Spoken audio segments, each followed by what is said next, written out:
میں نے جب پوچھا حقیقت اس ولادت کی ہے کیا، زندگانی ہی کی یہ ایک شان ہے، اس نے کہا زندگانی کے یہ دو انداز ہیں غیب و حضور، ایک رکھتا ہے ثبات اور دوسرے میں ہے مرور، وہ کبھی جلوت میں آ کر خود کو پگھلا دیتی ہے، مرتکز ہو کر کبھی خلوت میں ٹھہرا لیتی ہے، اس کی جلوت کو درخشاں کرتا ہے نور صفات، اس کی خلوت کو مگر کرتا ہے روشن نور ذات۔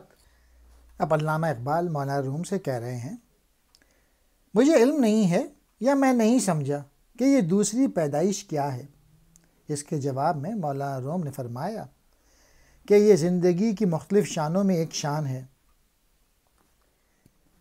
گویا قرآنی تلمیح کے مطابق ذات حق ہر لمحے ایک نئی شان سے جلوہ گر ہیں۔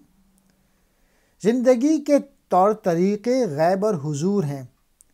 گویا یہ زندگی کے دو رخ ہیں، اس کا ایک رخ غیب ثبات ہے تو دوسرا حضور میں حرکت و گردش ہے۔